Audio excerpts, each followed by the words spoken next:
प्राचार्य, उपप्राचार्या, माझे शिक्षक वृंद आणि माझ्या प्रिय विद्यार्थी बालमित्र मैत्रिणींनो, 27 फेब्रुवारी मराठी राजभाषा दिवस आपण मोठ्या उत्साहात साजरा करत आहोत। 27 फेब्रुवारी रोजी महाराष्ट्राचे लाडके कवी, ज्येष्ठ साहित्यकार कवी कुसुमाग्रज यांचा जन्मदिवस आपण मराठी राजभाषा दिन म्हणून साजरा करतो। कुसुमाग्रज मराठी मातीचा गोडवा गाताना म्हणतात, माझ्या मराठी भाषेचा लावा ललाटा सटिया, तिच्या संगाने जागल्या दऱ्या खोऱ्यातील शिळा।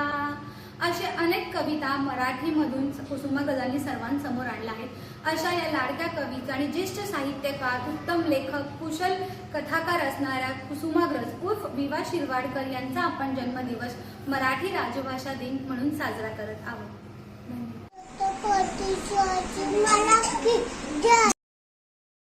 वासुदेव आला, वासुदेव आला, हो वासुदेव आला, सकाळच्या पारी हरिनाम बोला। मराठी संस्कृतीतील वासुदेवाची परंपरा ही 1000-1200 वर्षे जुनी आहे।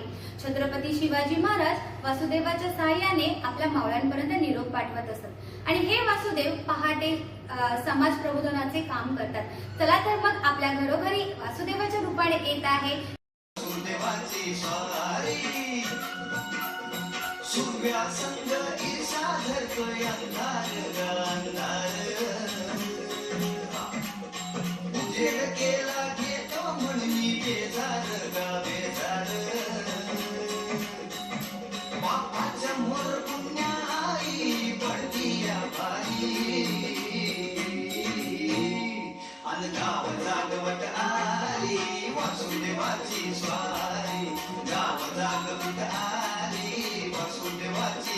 ताराबाई। छत्रपती शिवाजी महाराज यांच्या दाखल्या सूनबाई ताराबाई हे महाराष्ट्रातील शौर्याचे प्रतीक आहे।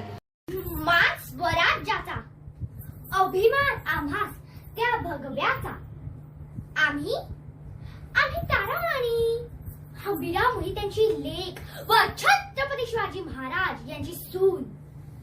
त्यामुळे शौर्य, पराक्रम, धाडस हे आम्हाला वारसाकातच मिळाले। राजाराम महाराज यांच्या आजारपणानंतर सर्व राज्यकारभार सांभाळणे म्हणजे कठीण काम, पण घाबरून पळून जाणे हे आम्हाला मुळीच मान्य नव्हते। खरं तर घरातली स्त्री म्हणजे देवासमोर शांत, प्रसन्न, तेवत राहणाऱ्या दिव्यासारखी असते। पण तिच्या घरावर कोणी वाकडी नजर टाकली तर त्या दिव्याचा वळवा होण्यास वेळ लागत नाही। तुकाराम अभंग म्हटले की संत तुकाराम यांचे नाव ओठावर आल्याशिवाय राहत नाही। संत तुकाराम यांनी अनेक सुंदर अभंग लिहिले आहेत। यातीलच एक अभंग आपल्या समोर तुकाराम यांच्या भूमिकेत घेऊन येत आहे। खेळ मांडियेला वाळवंटी घाई, खेळ मांडियेला वाळवंटी घाई, नाचती वैष्णव भाई रे, नाचती वैष्णव भाई रे। क्रोध अभिमान गेला पावटणी, क्रोध अभिमान गेला पावटणी, एक एका लागतील पायी रे, एक एका लागतील पायी रे।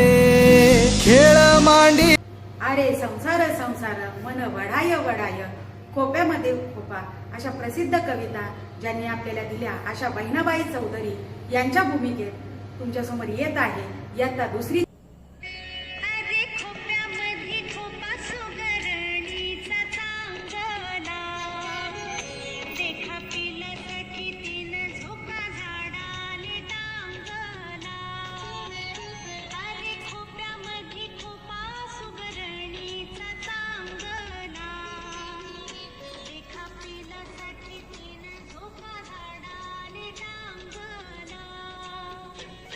पिले निजले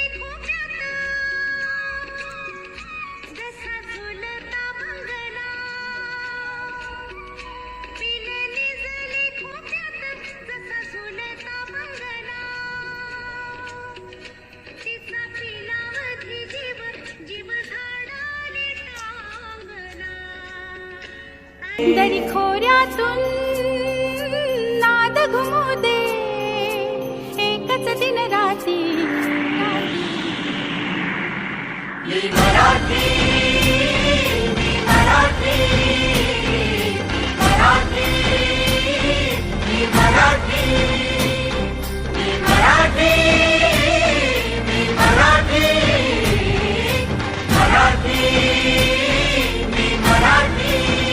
बालगीत म्हटलं की आपले पाय आपोआपच थिरकायला लागतात आणि मराठीमध्ये असे अनेक सुंदर बालगीते आहेत आणि अशाच बालगीतांवर नृत्य सादर करणार आहेत